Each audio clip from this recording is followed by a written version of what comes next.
We're going to go ahead and get started right on time.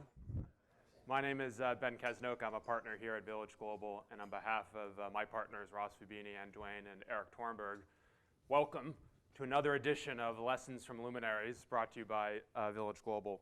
We're thrilled to host you here at this world-famous science museum, the Exploratorium, on this stunningly gorgeous San Francisco day. Village Global, as many of you know, is an early-stage venture capital firm backed by some of the world's most successful entrepreneurs like Mark Zuckerberg, Jeff Bezos, Sarah Blakely, and indeed Bill Gates. And I think Bill Gates being with us here this morning is a testament to just how passionate these luminaries are about supporting the next generation of innovators, many of whom, of course, are in this room. We have about 80 to 100 world-class founders here with us this morning, and I want to give a special shout-out to the founders in our Network Catalyst program. Next week, we'll be announcing some special news regarding a new vintage of Network Catalyst, so stay tuned for that. For this morning's event, of course, we have our LP, Bill Gates, in conversation with another extraordinary entrepreneur and friend of Village Global, Julia Hartz. Julia is co-founder, CEO of Eventbrite, and recently took the company public on the New York Stock Exchange. But 3/4 of the way through the conversation, they'll stop the conversation, and folks can line up at these two stationary mics to ask questions. Please keep your question very brief. And feel free to tweet anything from the conversation. You can tag us at Village Global. At the conclusion of their conversation, I'll be back with a short announcement, and then we'll break to the beautiful area outside for a reception. Without further ado, please welcome Julia Hartz and Bill Gates.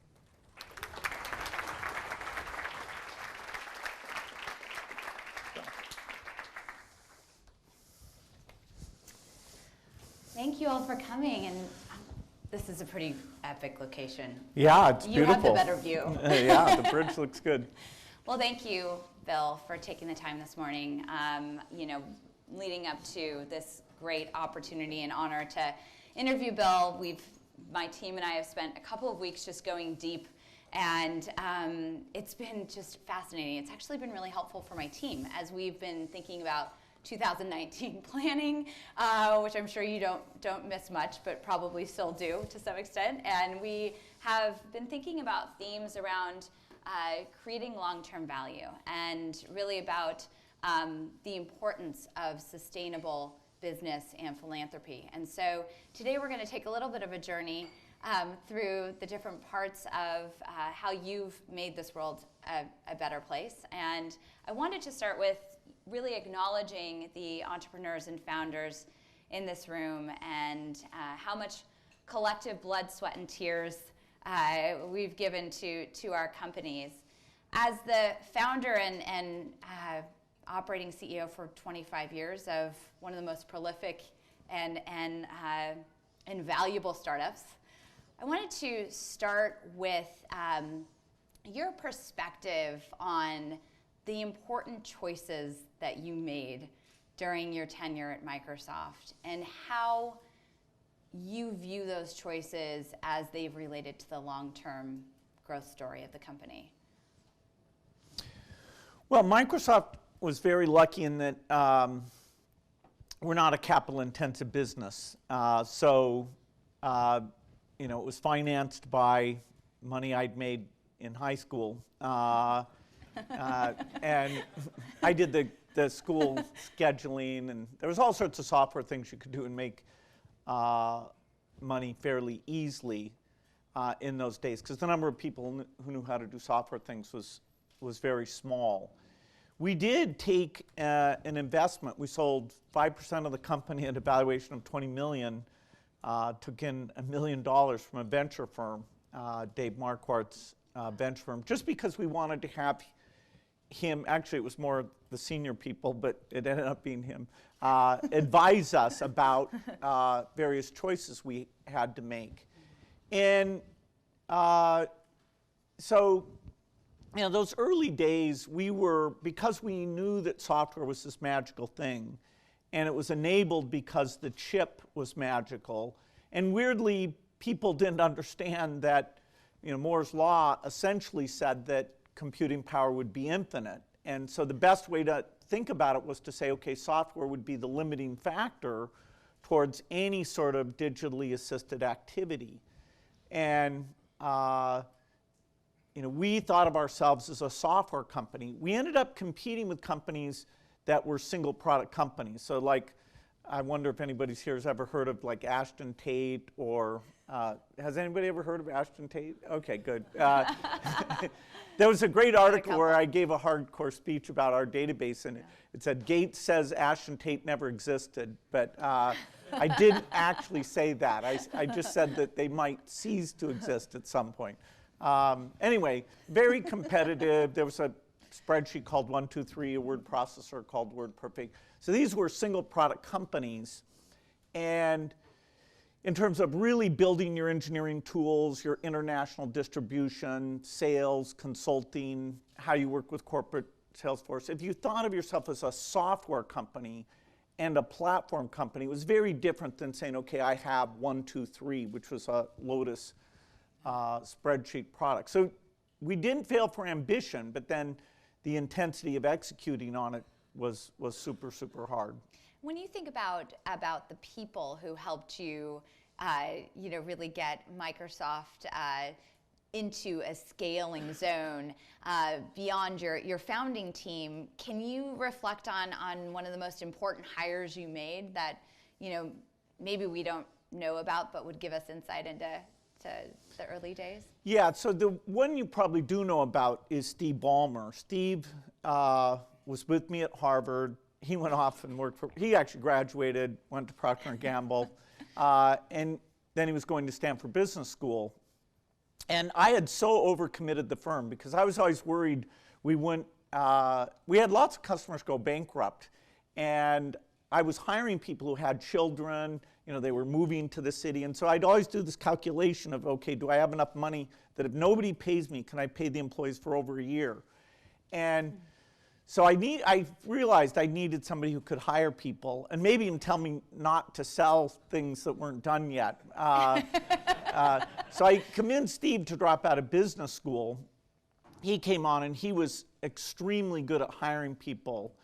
Then we realized we needed somebody who'd been in a large corporation. We made a mistake. We hired somebody from Tektronix who, when we interviewed him, we were so embarrassed that why would he want to come to our crummy little company? We forgot to interview him. But then after 6 weeks, when he hadn't plugged his computer in, we actually decided that he wasn't the right person. But there was a person who worked at Radio Shack, a guy named John Shirley, that I wanted to hire. And I couldn't even say it because I really respected John. He was a huge customer at that point. And so I had the venture capitalist, Dave Marquardt, was on the board, go say to John that I wanted to hire him. And John was like, well, of course, God, I'd love to come there. So I guess I underestimated our attractiveness at that point. But he came in, and he was the adult who had done financial planning. Like, we made this mouse peripheral, and we had a warehouse full of them because we'd made too many. I mean, just such stupid things. And John just completely got that stuff under control. He was president for 9 years. Wow. And then he was an adult who knew how to hire adults. So we ended up with a nice mix of young, naive, over-optimistic people who still we controlled everything. And then the adults who could ask us to think twice before we did 3 crazy things per day. So it was a really great blend of skills. And we learned how to accept the fact that they weren't quite as intense as we were. I mean, they had like wives and kids and things. So they would leave at some point during the day. Or night. That leads me to a question that I had for you about the early days and your work ethic. You've been quoted as saying and probably something that we can all relate to. In your 20s and 30s, you were in the go-go years of Microsoft. You didn't take vacations. You basically all you did was work. When you look at in hindsight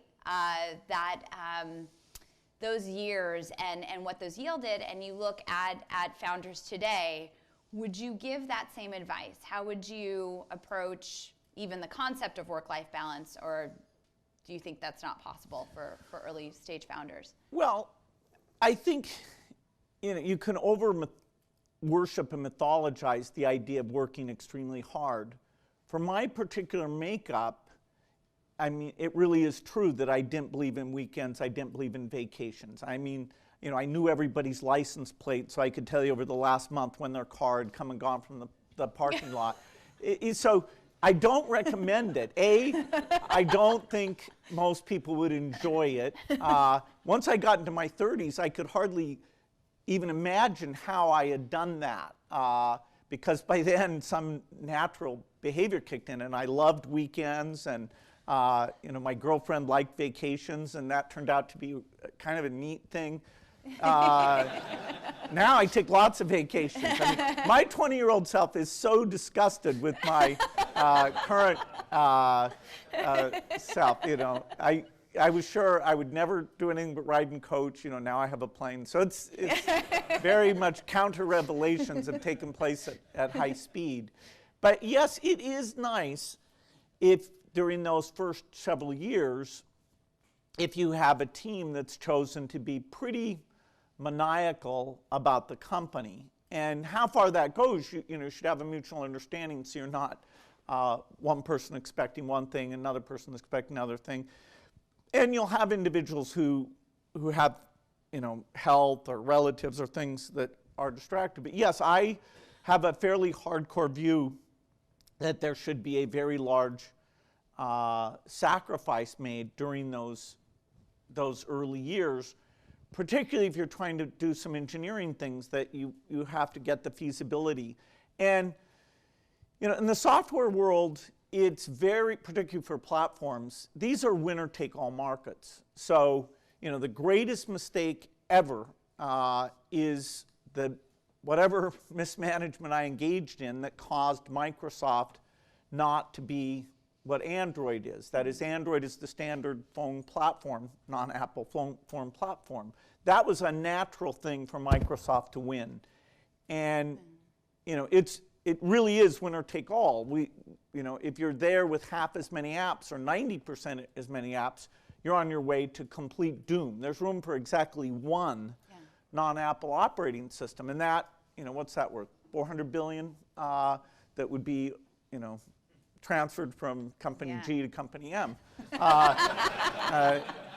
And it's amazing to me, having made, you know, one of the greatest mistakes of all time, and there was this antitrust lawsuit and various things, that, you know, our other assets, Windows, Office, are still very strong. So we are a leading company.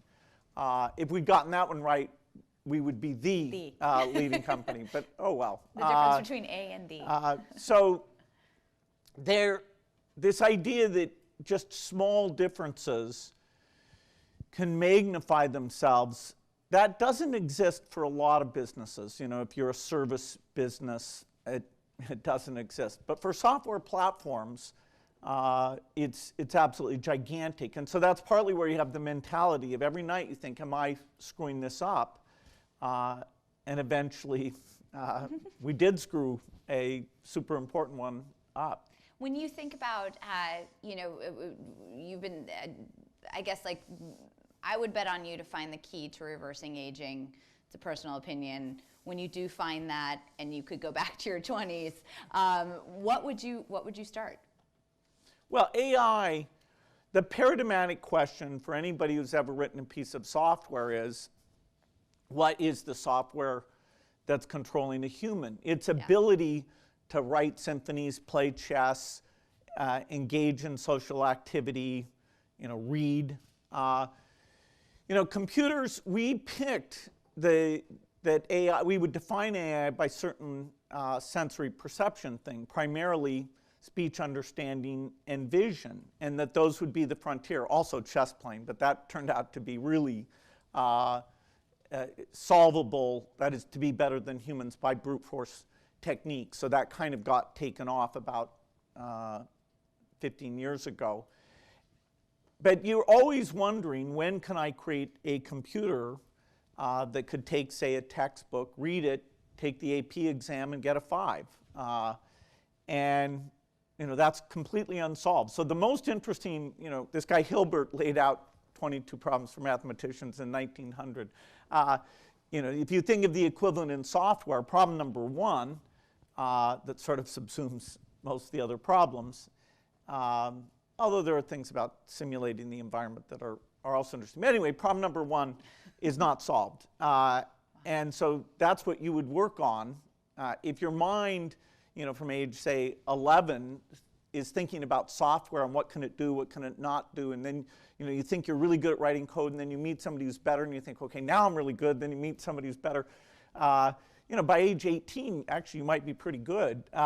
So the rest of your life, you're going to think about the structure of the software that can do the equivalent of what a human can do. So I would definitely be drawn to that.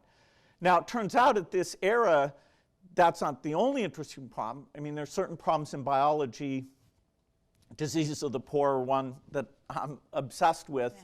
I'm not doing the test tubes myself, but I get to help pick and fund the people working on those things. And there's also things in energy that have to do with inventions that would avoid climate change. So, I would definitely do software because that's what my brain, it's like Bobby Fischer playing chess. I mean, your mind gets molded and shaped in a pretty permanent way to the obsessive problems of age 11 to 21. When you think about the last few decades and your being such an iconic entrepreneur and founder for obviously this room and many others, but also in seeing how entrepreneurship has changed and shifted over the last few decades, and then being in present day where you are spending more time with the next generation of founders on many different subjects. One of them is philanthropy. What have you observed that has changed over the last few decades in terms of entrepreneurship, and what are you learning from founders of the next generation? Well, I'm sure it's nice that the idea of being a founder is a thing. That is, that you can meet other people doing it, and the notion that if your first one isn't perfect, that it's okay to do a second one. And there's all these people who want to hand you money now. It's got a real ecosystem.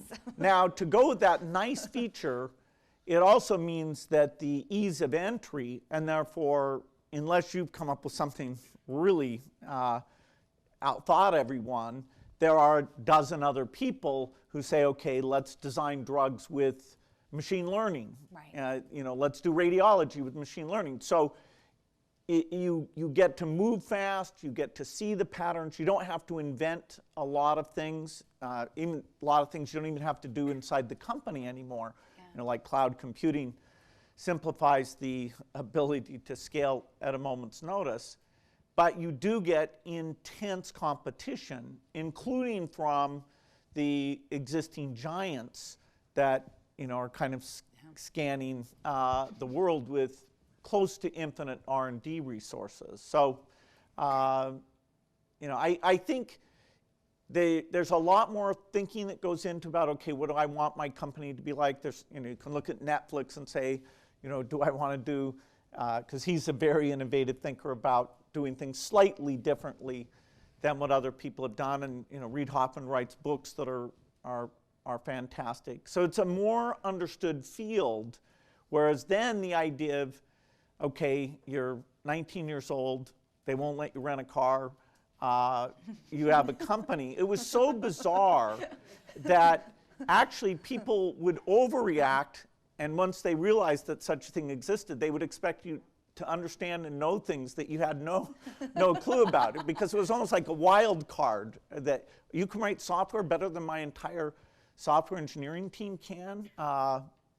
So I think it's great that it's well established, and some of these practices about treating your workers well, thinking about diversity. I mean, these are also require energy to do these things, but the field is so much better about making these companies good.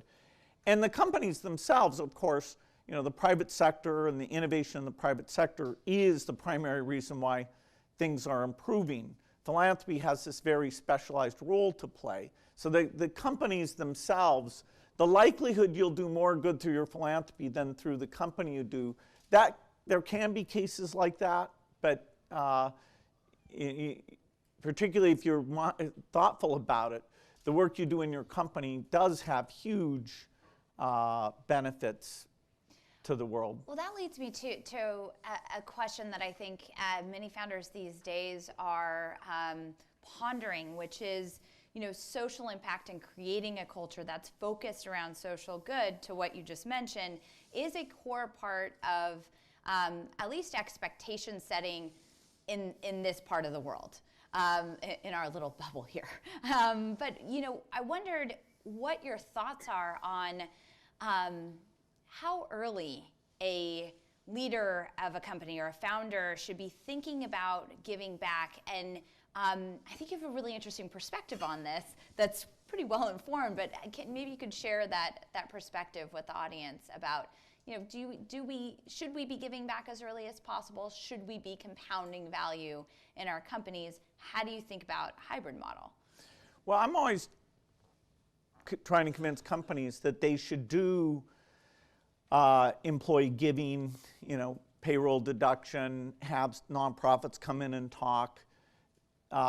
It used to be that people would structure that around the United Way campaign. Now you can still do that, but a lot of people sort of create their own.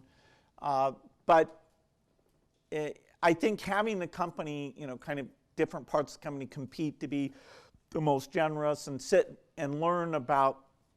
There's a lot of people who are in tough situations that it's easy to forget when you work in these companies. I think that's good for the company. I also think the founders, even though you're not going to have a lot of liquidity, the idea of picking one local cause that you're engaged with, sometimes with your spouse, sometimes not necessarily. So you start down that learning curve, like, okay, pick a charter school that you go by and get to know the people who are at that charter school and what their challenges are. Go to the local public school, or there's dozens of other things. I think it doesn't work well to just do your company and then think, okay, where are these needs? Because you won't, the fact that it's so different, that is, there's no market signals, and the expertise about measuring things is very different, you'll have a hard time doing it. So like Mark Zuckerberg, he's starting his giving at a much younger age, in his early 30s, where I did my pilot giving in my late 40s, and then moved into the serious giving relative to the amount I had, not until my 50s. Mm-hmm. You said that the most important speed issue is often not technical but cultural in an organization, and it's convincing everybody that the company's survival depends on moving as fast as possible. And you've touched on that a little bit this morning around the early days and the importance of that continuity of effort and focus on velocity. I'm wondering, when you think about the disciplines and the lessons and the approaches that you're bringing from your years at Microsoft into the world of philanthropy, and particularly around the areas of focus today, global health, energy, education, how are you seeing the effectiveness of those lessons and disciplines and approaches in this sort of new area of focus? Yeah, of course, the word philanthropy, like entrepreneurship, covers a big range of things. What my wife Melinda have chosen to do is to create an organization that is taking responsibility for reducing and eliminating the diseases of the poor, which are infectious diseases. And so, we spend $5 billion in total. About a bit over $2 billion of that is sort of drug and vaccine R&D. And so I get to, when I say, okay, we're going to build a TB drug team, we're going to build the TB vaccine team, we're going to build kill all the mosquitoes in the world, gene drive CRISPR team. I get to, in terms of how we fund that, organize it, how many locations, do we wait till they have this result before we scale it up? I get to use the same, or 80% the same type of thinking that I exercised in terms of, okay, let's go do Windows, let's go do Excel. So it's backing engineers, it's getting a sense of the team, what needs to be added to that team, or the IQs on the team adding up as opposed to subtracting from each other. And it's very comfortable because the most intense period of Microsoft was where these teams were about size 30. And for our diseases, typhoid, rotavirus, there's a lot of diseases that hopefully you'll never hear of again, most of which don't exist here in the US. But so it is very, very similar. It takes a decade generally from start to finish. The AIDS vaccine, actually, we're on year 14, and it'll probably be another 8 to 10 years before that one is completely done. So some take as long as 20 years because there's many dead ends, and you have kind of a portfolio of approaches. But yes, I feel like my working with governments, hiring smart people, managing teams, it did prepare me well for this very operational organization that's a lot like a business, except that our profit is lives saved as opposed to a monetary measure. So, the 0 to 5 mortality, which was 11 million a year in 1990, and now it's under 6 million a year. Our metric is, by 2030, can we get that to 3 million a year? And if so, we did a good job. And it's very doable. So there is feedback there. Now we had to create a whole measurement system to go out and make sure we understood not only the number of deaths, but the causes of deaths so that we can tackle the right things. So compared to most philanthropy, where you think, okay, I'll write this nice check to this organization, it's a very hands-on thing because I like using these skills that I'm addicted to. Yeah. You have commented on numerical literacy in our society, and as an example, you note that people dramatically overestimate how much the U.S. spends on foreign aid. What's your best idea on how to make Americans more knowledgeable about where their tax dollars go? Yeah, the idea that democracy involves sort of studying the budget and knowing how much is spent, and candidate A proposes to change it in this way, and candidate B proposes to change it that way, and it's this very technocratic exercise where people actually understand those big numbers. The closer you get to the more you realize, wow, that is not what's going on here. Even members of Congress, the complexity of the budget and the trade-offs there. There are a few who put those pieces together. The general idea that foreign aid is less than 1%, and that it basically saves lives for less than $500 per life saved, that's a very hard thing to get across.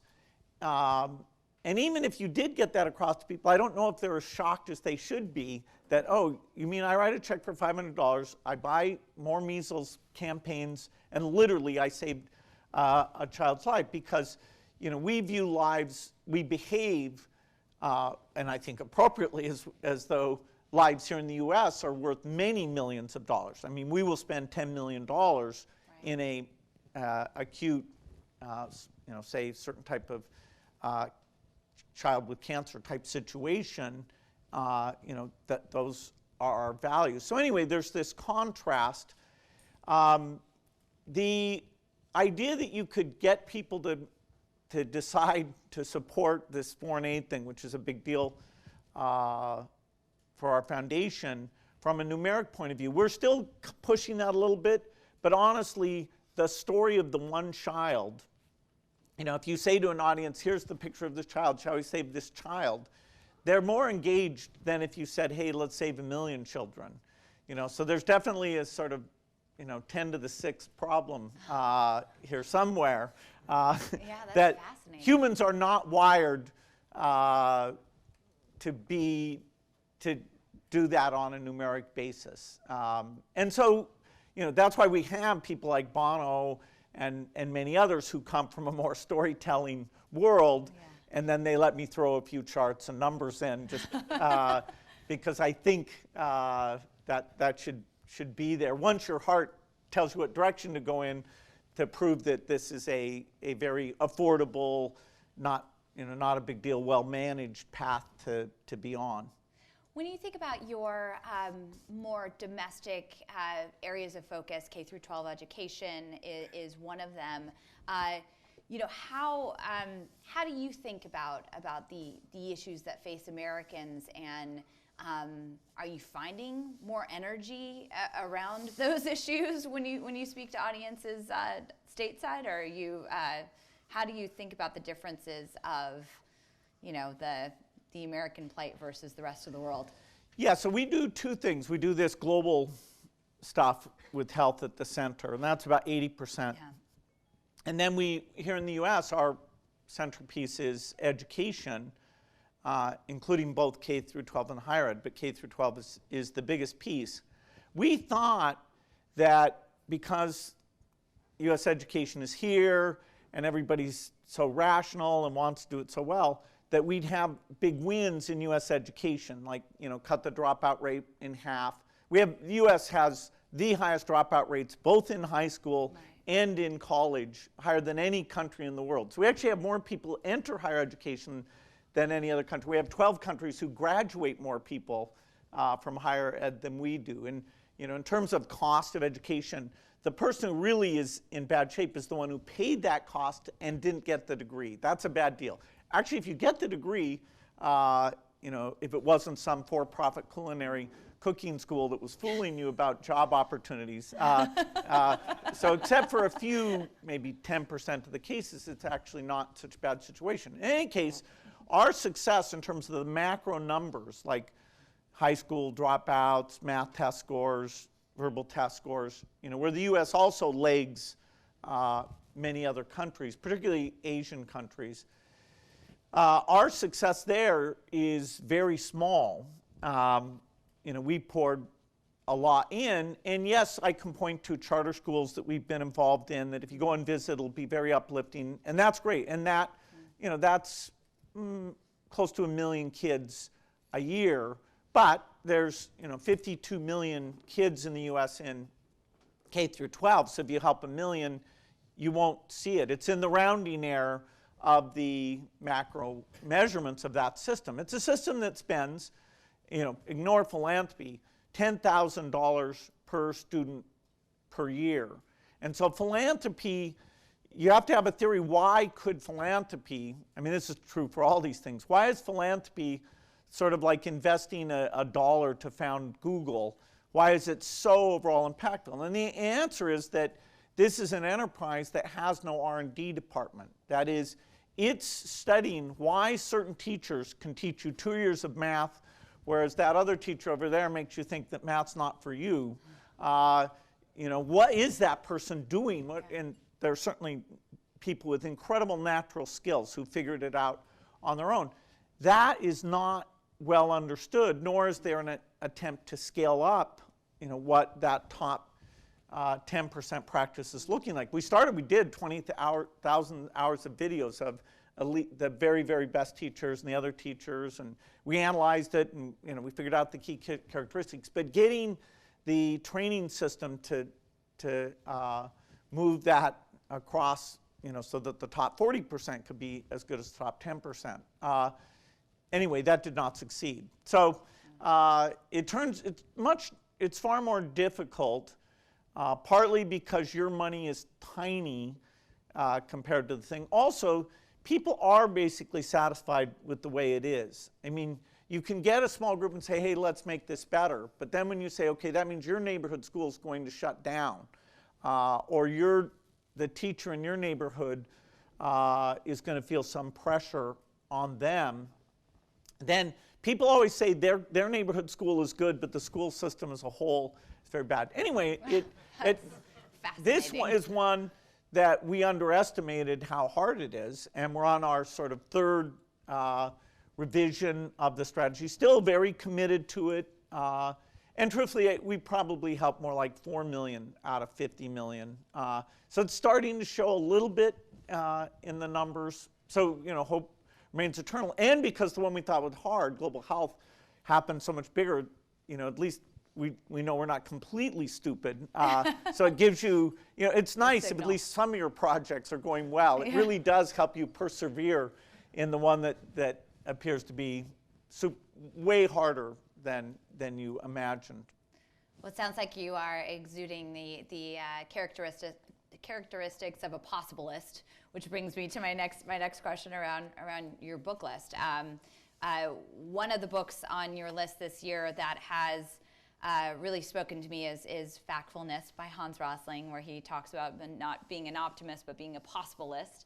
I highly recommend you read the book starting today, if I could say so myself. But your book list is a gift, because it's not only is it a curation of books in a world where we're inundated with content, but it's also a window into the subjects you're learning more about, and that may inform us of the work that you'll do in the future. So when I look at the books from this past year, I see themes of optimism, definitely perspective building, poverty, energy, and I also see that in the areas of focus for you.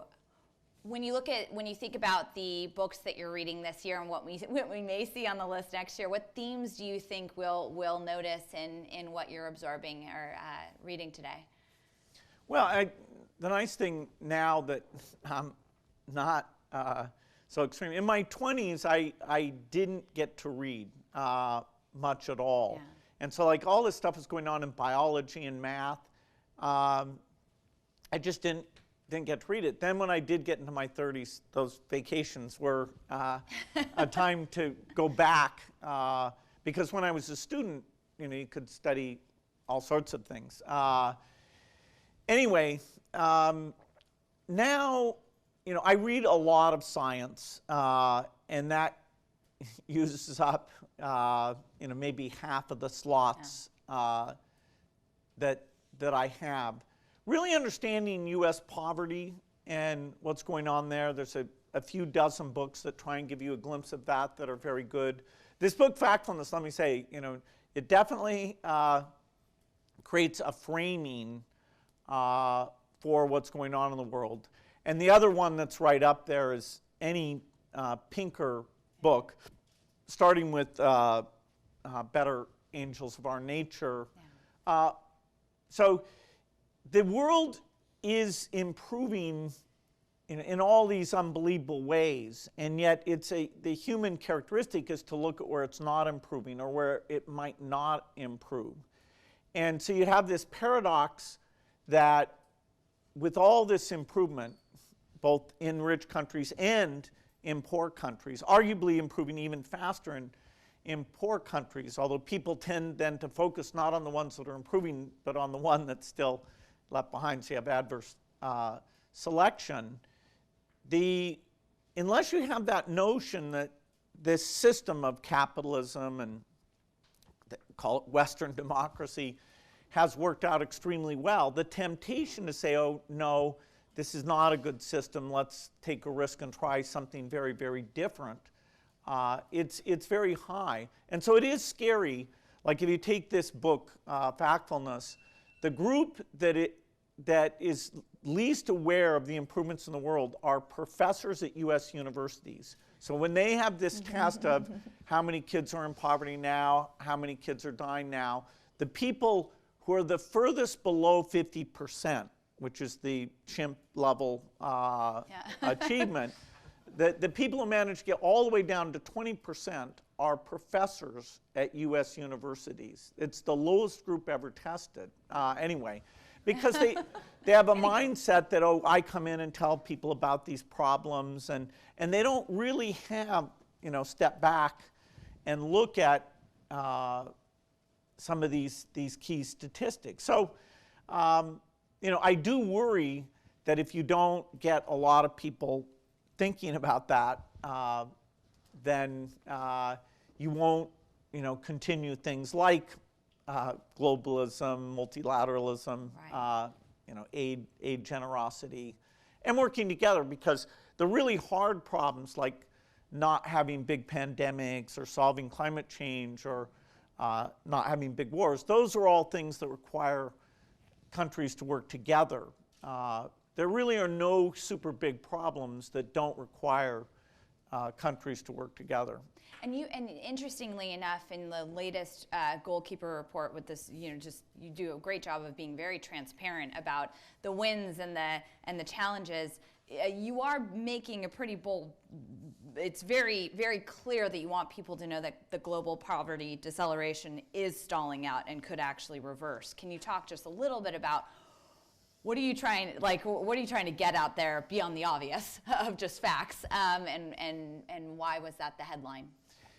Yeah, so the development in the world, it starts with the West, sort of Europe, US, then post-war, Japan comes into that.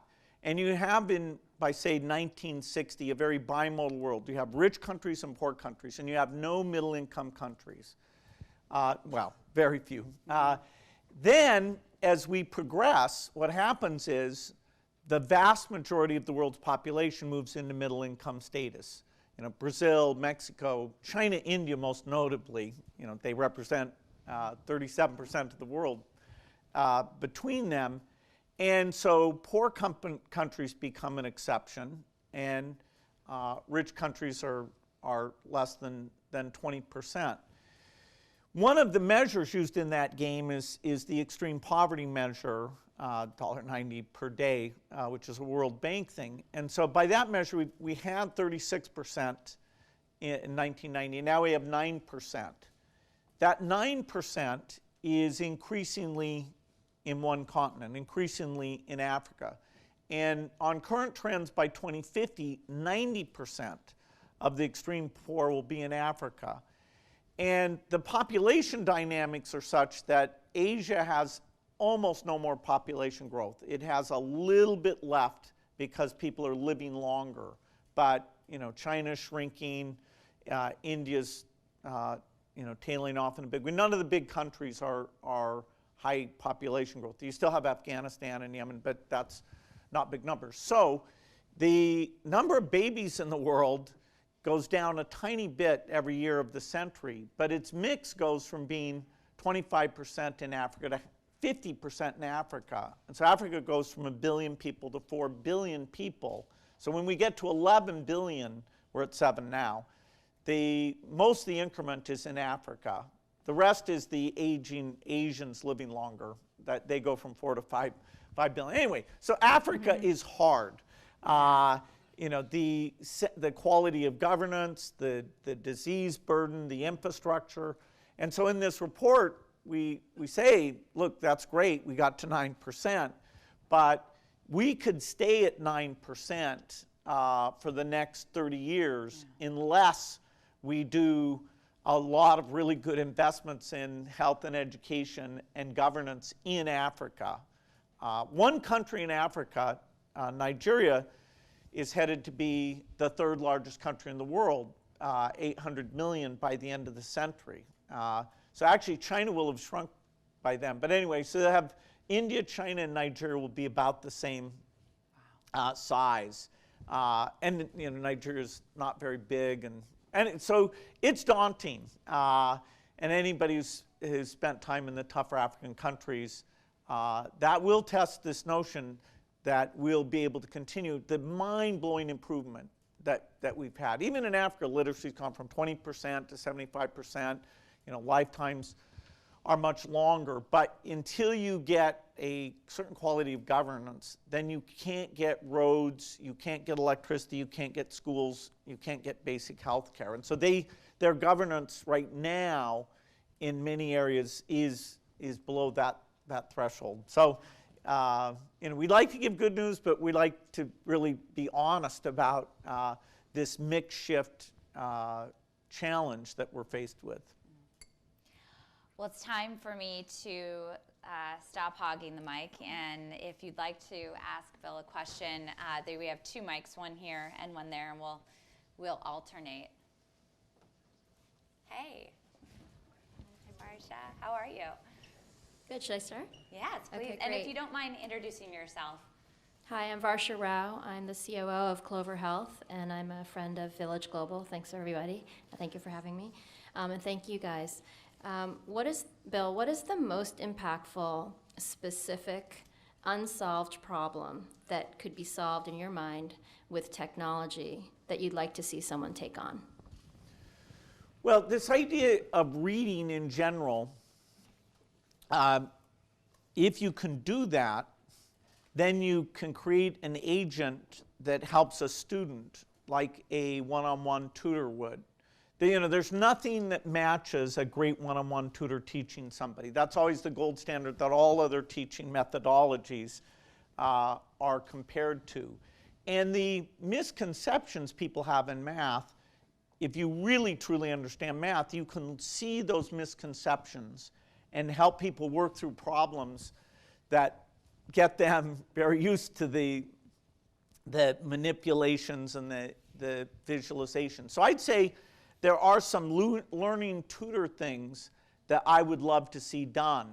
I'd love to see the foundation's biggest quest, the one that people everybody knows working on an HIV vaccine, but the biggest one that people don't really appreciate is that 40% of kids in poor countries, their body and brain never develops. That is, during their early years, the disease and nutrition characteristics are such that they have an IQ less than 80. And so what goes on there that has to do with the microbiome and inflammation of the stomach, if we can intervene in that, and it's not a macronutrition thing, there's gross amount good food, their twin is doing well. If we can solve the nutrition thing, that's very gigantic in terms of unlocking human potential. Thank you. Hello, hello Bill. I'm Eyal Amir from AI Incube. You talked about AI being one of the biggest promises of software, and imagine in 10 years the Microsoft of AI coming about. What would be their business model? He's asking for a friend. Well, the so-called personal agent that is permissioned in to see all your information and helps you, instead of you running 20 applications and looking at data in time-ordered view, because it understands your preferences, your context, it is your portal to the world. And so that's a replacement for social networking, search, productivity applications, going to Amazon and picking something. That is the thing that you interface with. And so it collapses what are the giants' current, somewhat uncontested business models, each in their own niche. Facebook, social networking, Amazon, buying Google search.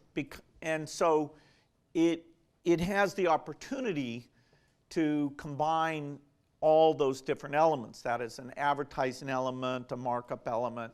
It'll probably be done on a subscription basis for a lot of people, because this idea of not wondering what the trade-offs are.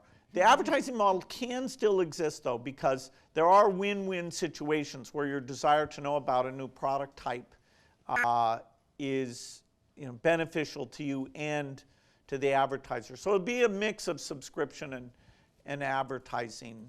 Probably no transaction fees, because you want to be neutral to the who you end up doing business with. So you don't want to have essentially brand house brand type product or distribution channel things.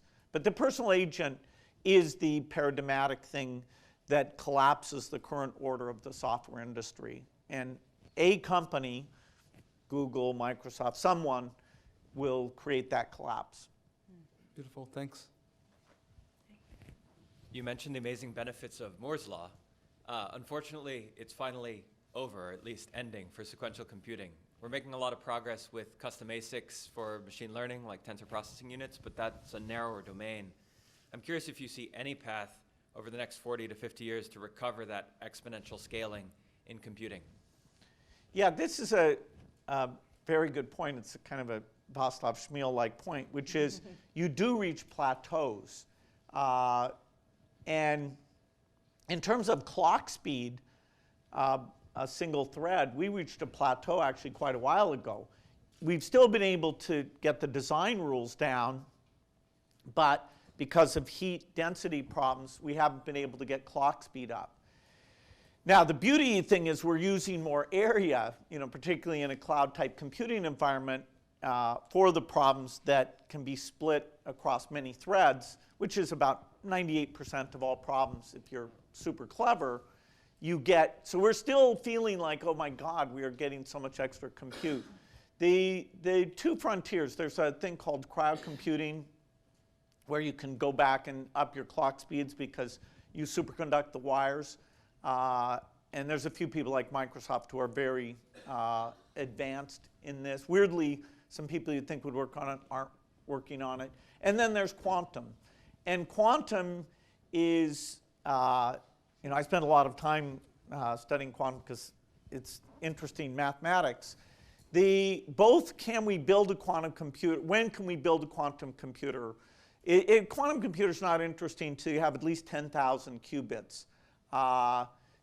Then it's interesting. For a certain class of problems, how big is that class of problems? Weirdly, prime number factorization is, because of Shor's theorem, in that set of things. So you can issue yourself as many bitcoins as you want, among other things that can happen. So quantum, even though Microsoft is putting billions in, and it's very promising, predicting that is not clear. Predicting crowd computing and continued cloud scale out, including taking the FPGA and GPU pieces and integrating those in a much deeper way. I mean, GPUs are very expensive today, and they don't inherently have to be for the dominant ML training and inference things that we do. So there's a generation that will come there that, certainly another factor of 10. Thank you. Hi, Jay. Hi, yeah, Jay. I'm a little hesitant to reveal that I'm on faculty at Stanford. Great.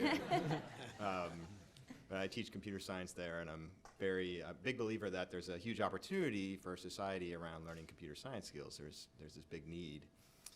And then the other trend that we've been talking about among some of my colleagues is just the pressure for, with awesome tools like Khan Academy and all the online learning that's available, the pressure that's coming on the traditional residential university model. What do you think is the right way to usher in kind of the evolution where residential education, the thought leadership universities shrink, and maybe there's less residential education opportunities at the university level for students? What's the right role for those thought leading universities to play? Well, there's no doubt that Stanford's not under pressure. That is the philanthropy and science grants that are available to it. There is a question, should it try and grow its student body, because it's such a wonderful thing for the world to have more students go there. The key schools that really are at risk are the state level schools, where the vast majority of college education in this country is done by four-year state schools. And that's where you still have tuitions that are like $11,000 to $17,000 per year, as opposed to, say, $60,000 per year. Now, that 60 has immense scholarship pieces in it. So if Stanford wants you, that you are not economically blocked from going there, which is fantastic. There's about 5 institutions that can afford to do that. So if you're in the top, 0.1% on merit, and you can make them figure that out, then that works out very well. These state-level institutions are raising tuition because they haven't raised the productivity that much. I do believe that a mix of using more online, sharing more material, can still give us this whole tiering where you have Stanford and Harvard still there, also contributing some of the material that gets used by those other tiers. The other tiers today don't like just taking a course from somebody else. And the number of students who can learn without a social setting around it is very, very small. If you want to learn computer science, just, Knuth wrote the book, buy it, okay? Read it and do the problems if you really think you know this thing. If you want to learn physics, Feynman wrote the book. Just read the damn book. It's all there. So when we put stuff online, we don't have anything in online physics that's any better than Feynman's book, honestly. Now, it's a little easier to learn. The guy makes jokes every 20 minutes, or at least tries to, and he does more demos and things. So learning is a weird social phenomena. And so, our foundation, our big problem is that the group that does the worst with online learning are low-income students, because their notion of why am I learning, their sense of self-confidence, the ability to figure out, I just got stuck because, 2 minuses cancel out, and I never saw that notation before. They just hit dead ends all the time, that if you're sitting in your dorm at Stanford, somebody walks down and helps you get through it. And so we have not solved the problem of how we get a low-cost education for low-income students where you actually complete. Most community colleges have a greater than 50% dropout rate. Most four-year colleges have a greater than 30% dropout rate. Now, Stanford doesn't have a dropout rate. Why? Because they don't let people in who would drop out. They succeeded the day the admissions department was done. They didn't make those people hardworking. They just picked hardworking people, which it's fine. I have no disagreement with it, but it means this notion of dropping out, most people in this room don't know much about it, about how that comes up and gets discouraging. And so we have to solve not just the cost thing through digitization, but also the framework of motivation, so that a low-income person has as much chance of graduating as a elite person. And we're further away from that today than we've ever been. Nick? Great. Hi, Nick Maida, CEO of Gainsight. Bill, throughout the talk you talked about AI encapsulating human reasoning and kind of what it can do around that. What's the algorithm or heuristic you use personally to think about which cause is most worthy? So not which solution is most effective, but which cause to work on, whether it's poverty or disease or anything else? Yeah, so there are people like Dustin Muskowitz who really went down this path of trying to do it. And it's brilliant and it's worthwhile, and he can share how he went down that path. He actually picked global health as one of the things. Also, avoiding AI taking over the world is another one that You're like, I could have told he you that. picked. But most people pick their philanthropy because of more of an emotional story type thing. My daughter had anorexia. It turns out, I know a philanthropist whose daughter had anorexia, and he's funded the most amazing research. They're making really great advances. That's phenomenal. There was a philanthropist who had a son with autism. He has funded all the really great genetic understanding. Actually, they solved schizophrenia genetics because that turned out to be way easier. Autism genetics is very complicated, but they are finally getting to the bottom of that. So most people pick things for more emotional reasons. Now, once you get into that domain, then you can be a madman about, hey, why does my school drop out kids? Why are parentless black males having so much harder time in this school than others? What particular things could we do for them? So you can bring your business sense once you've picked your topics. There's so many topics. If you want to save lives for the least money, then come to Seattle and let's work together on that. That's probably rises up. But I didn't pick it because of that. I picked it because of the injustice of letting a kid die, there were literally 2 vaccines that were invented for diarrhea and pneumonia that were being given in middle income and rich countries where less than 5% of the deaths from those diseases existed. And the kids who had 95% of the deaths weren't getting the vaccines. That was the paradigmatic thing that made me realize, okay, even though it's similar to what Rockefeller Foundation did, and I didn't want to do the same thing they did, to some degree we're doing the same thing they did.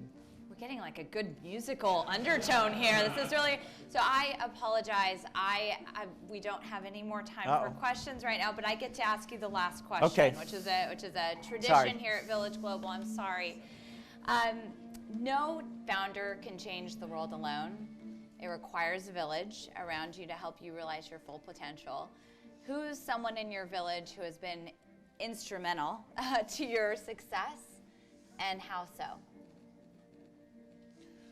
Well, there's no doubt that creating a board, having people like Dave Marquardt there who wasn't at the company, and we were so overwrought about, this is right, this is wrong, we messed this up, that having people have a little bit of distance come in and talk to us is good.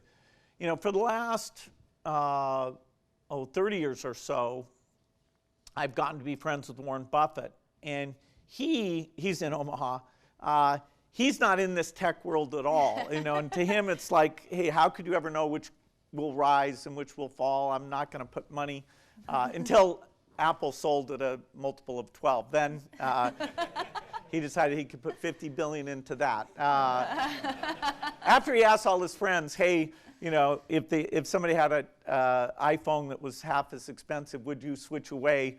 Or is it more like jewelry where you really want to have an iPhone? And so he decided that those profit streams might not be eliminated anytime soon. Anyway, because he's not in this world, he has a definite way of looking at things, including this idea of how work should be fun.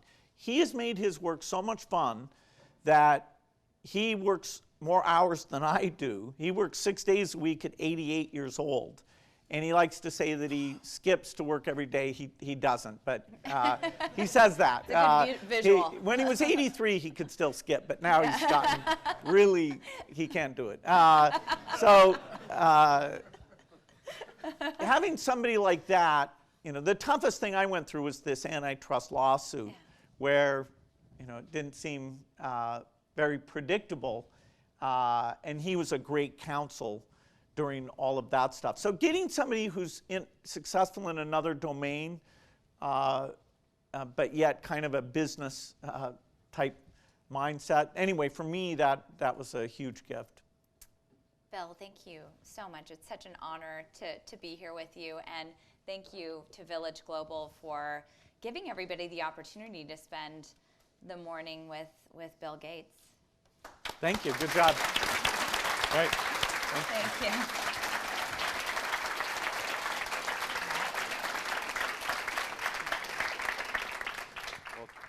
Thank you. Thank you, Julia and Bill.